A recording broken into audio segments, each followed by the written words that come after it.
presents to you Honest Talk.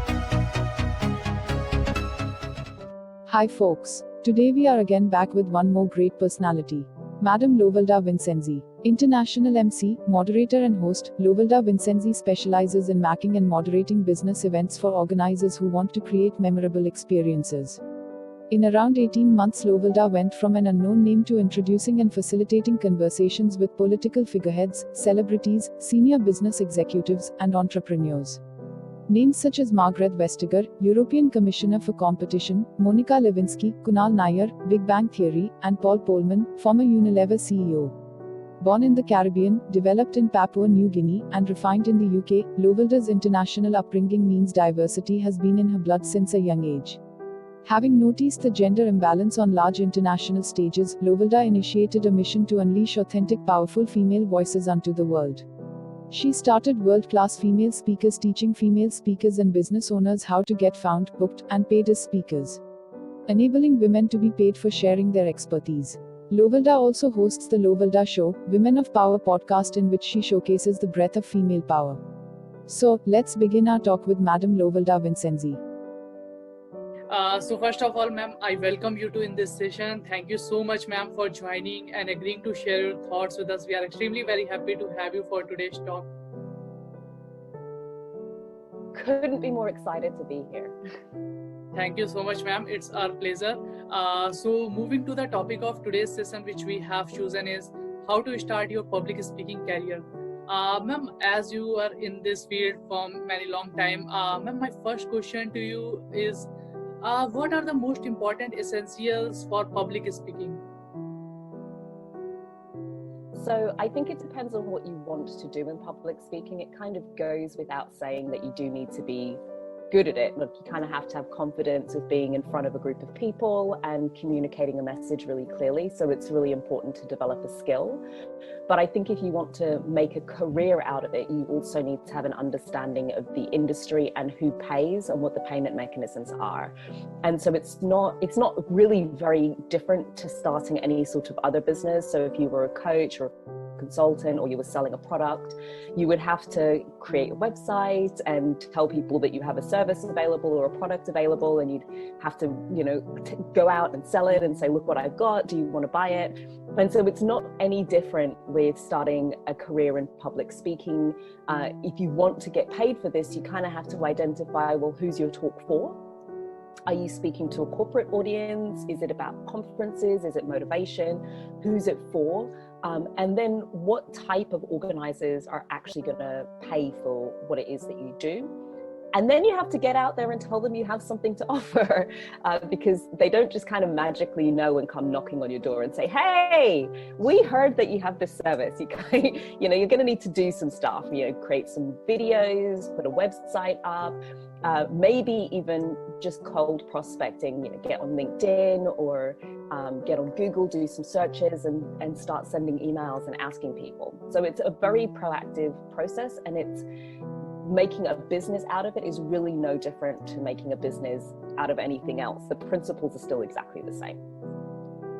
All right, ma'am. It's really a very wonderful answer from your side. Ma'am, my next question to you is how you have started into this field and how was your experience? Yeah, so I'm a international moderator, MC and host, which basically means that I introduce speakers to stage here and abroad. I'm based in London, and I've been doing that for a few years now. And I kind of started by accident, if I'm honest. When I started out, I didn't know that people got paid to moderate and host conferences. When you're a kid and you're 5, you know about firemen and doctors and teachers and lawyers, and they don't tell you about hosts and moderators and those sorts of roles. So I didn't know it was a thing that you would actually make money out of. And what happened for me is it was something I was doing for people anyway, and I'd be invited through friends. I knew a lot of people who were running events, and I'd be helping them out. And when I'd help them out, somebody in the audience would almost inevitably ask me if I could do the same for them. And I thought, well, this is interesting. So I'd say yes to that and then work out the details later. And then I slowly started getting requests coming to me through LinkedIn as well, where people would just be sending me messages through LinkedIn that I didn't know. We had no connections in common. So completely, as far as I was concerned, random. And inviting me to come and please introduce their speakers at these events. And it was when I got such an email from an organizer in Paris, which was my first international gig, asking me to come and support them in doing a conference for 3,000 people around positive impacts, that I thought, I think I'm onto something here. Wait a minute. So I can do something that I love and I find really fun and interesting, and I can travel the world whilst I do it, and somebody's going to pay me for this. I feel like I've found like my magic place to be. And so from then on, I thought, well, what if I tell people this is the thing that I do? What if I really put my heart and soul behind it and decide that this is the business that I'm going to launch? So that's really where it started. And then it's extended to a number of different things. So as well as doing that, I'm a speaker, I do voiceover. I mean, basically anything in the speaking space I just love. And I love working with other women to support them in doing the same, really understanding the dynamics of creating a speaking business, right? Not just a speaking talent, but being able to turn that talent into money. All right, ma'am, it's really very great to listen, and the kind of energy you have is really very, very inspiring. And I think those viewers watching this session, of course, they are going to learn. Ma'am, my next question to you, if we talk about means how one can develop an effective public speaking skills. So public speaking is really one of those things you have to do to get better at it. It's kind of like you can't sit down and read all of the details of how to ride a bike and then know how to ride a bike and be really good at riding a bicycle. It just doesn't work like that. You actually have to go out. You don't have to read any books to be good at riding a bicycle. You just need to get on the bicycle and ride it a few times and you'll get good at doing it. And even if you read books, when you get on the bicycle, you might still fall over, right? It doesn't mean that you're going to be perfect. So the training is really helpful in terms of giving you some of the nuances, pace, speed, tone, how to protect your voice, how to warm it up, storytelling skills. So it helps to develop those skills that allow you to be more effective. But if you focus only on the skill set, then what happens is you're just a really great unpaid talent, which is never, it gets a bit frustrating after a while. So the best piece of advice I can give somebody who really wants to do public speaking and be paid for it is do it. My husband used to say, the more you speak, the more you speak. It's, my career grew because I was on stages, and because I was on stages and people would see me doing what I was doing, they would then ask me, and that would bring inquiries in. Even now, I know if I do my job right, every time I'm on a stage, I will get inquiries. Pretty much every time without exception. If I'm live in a room, especially if it's a larger room, somebody in that room is thinking about doing an event, and if they resonate with my style, they'll come and have a conversation with me. So it doesn't work to kind of sit back and work it out in your head. You really have to get out there and do it. Again, ma'am, it is really very, very wonderful to listen from you and the advices which you have given. I think those viewers who are watching this session, of course, they are going to be fruitful for them also. Ma'am, my next question to you, if we talk about the good good communication skill or good public speaking skill, then my question to you is, what is the importance of having good communication skills in business? Means how we can get benefited in other place too. Oh, it is absolutely essential. I think, to be honest, it's kind of the pin that holds everything together. And you can take communication skills and you can take public speaking skills. I can tell you that those people who have the most impact in business are those people who are comfortable speaking in front of larger groups of people and communicating their message really effectively. And because I don't know anybody in a senior executive role who isn't asked to do it at some point, right? So running away from it is not going to serve you. And what it also allows you to do is it allows you to increase your visibility. If you're able to speak to a large group of people in a clear way, which communicates a really effective message, rather than kind of one-to-one communication, you're able to really position yourself as somebody who has expertise and is able to effectively communicate that. Now, if you're in those positions, you're doing it effectively within an organization. Those organizations will often send individuals, and I know of people whose roles, because I MC conferences, so I meet these people whose roles basically are going from conference to conference on behalf of their company to deliver presentations. And what that means is that you then start to create this identity outside of the organization that you're in that positions you as an expert. So it is an incredible way within a company of building your expertise. I have an ex-boss of mine who actually did this really, really effectively. And it supported him when he moved jobs because it positioned him as a thought leader. So when he joined his company, he insisted that he would be the primary person to go out and deliver content at conferences on behalf of his company. And in some ways, there were a lot of people who just didn't want to do that role anyway. So it was like kind of an open door. It's like, go, off you go. You go out there and talk on behalf of the company. But what that meant was on his LinkedIn profile, he had all these thought leadership pieces. He was able to say that he'd spoken at all of these different locations. And then when you go to apply for new roles, guess what?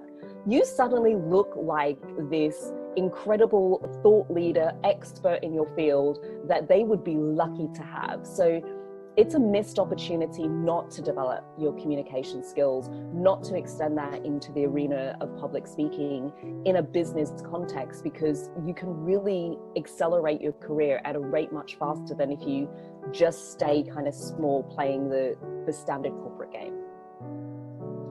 Again, ma'am, it was really a very wonderful answer from your side. Ma'am, what do you believe, what are the common mistakes usually people do while starting up with public speaking? The big one is focusing solely on the skill and not learning anything about the industry. Like that would be the number one issue I see. And it's partially because I work predominantly with female speakers. Female speakers are just genuinely harder to find for organizers who are actively looking for them. And that's often because they just haven't done anything, right? When I say haven't done anything, they've been building a business or whatever it is, but there's nothing. They haven't actually said, I speak. They haven't taken any video footage. They really have not thought about that process. And so I think if you really want to make a career from speaking, you have to think about it as a business as early as possible. And that means doing things like collecting the marketing assets that allow for people to make a decision really quickly about whether or not you'd be a great fit. And those assets would be things like, if you're on a stage, get it filmed, right? Get it filmed, because it is much easier for somebody to decide if they want to book you, if they can see you doing that thing, than you describing it to them. It's like trying to, being a guitarist and describing your music and saying, please come and book me to play. It doesn't work like that. No, I want to watch a few videos of you playing. I want to listen to your music. And so it's very similar with speaking.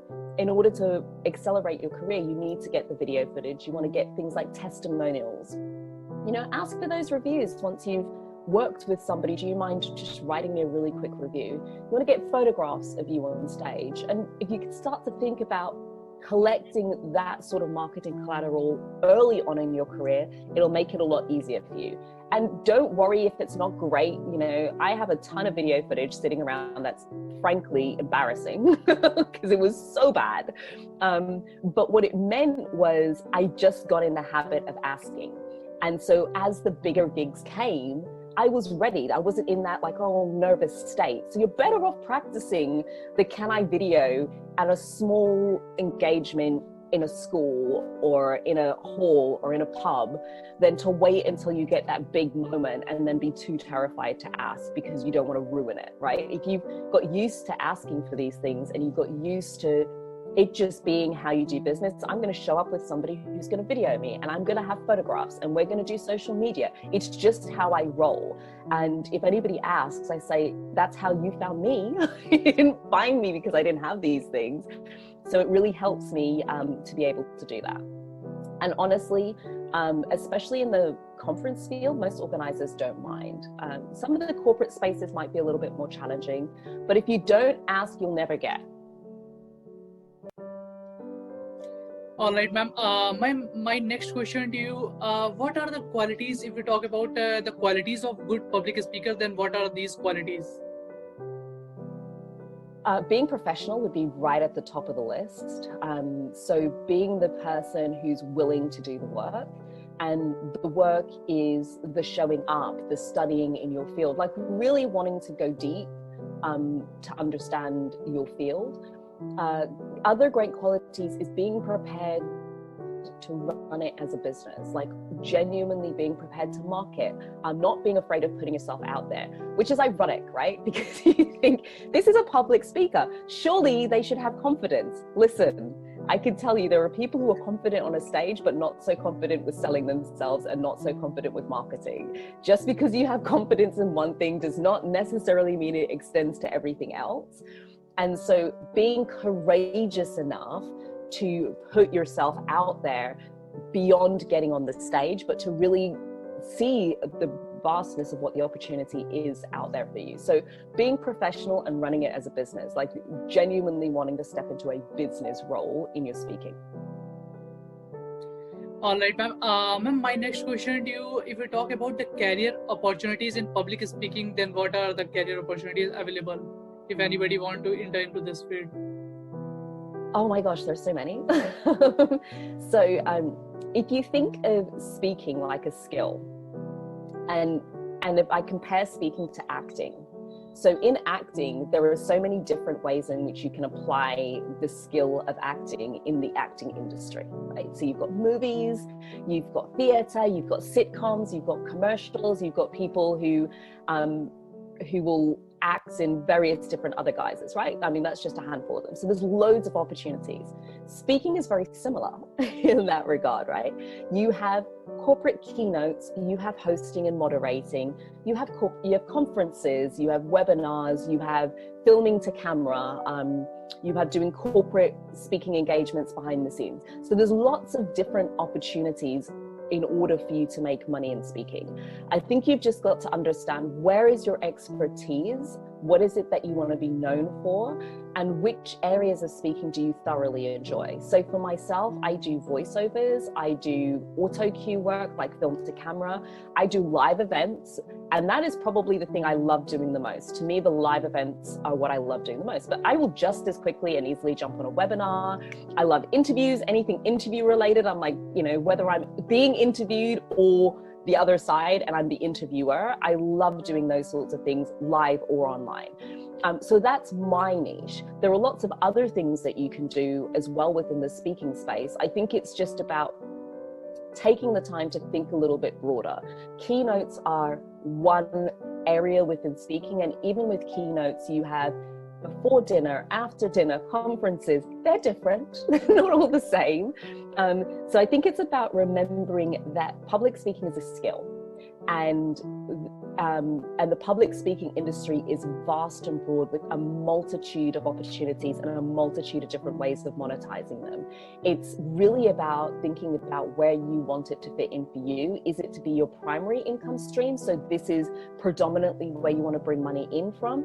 Or are you a business owner and this is a secondary income stream because you're doing so well in business, people are now asking you to come speak, and you want to be able to turn that into a revenue opportunity. Or you want to be able to develop the skills such that you can grow your influence and impacts, because now if you're out there speaking in the media or whatever, that's going to bring more clients into your business. So the first thing to remember is the industry is incredibly broad. There are lots of opportunities. It's worth taking the time to speak to people in the space and really understand what the opportunities are, where the spaces are that you can get involved in, and what do you want it to do for you? Where's your expertise and what do you want that expertise? How do you want to present that expertise to the world?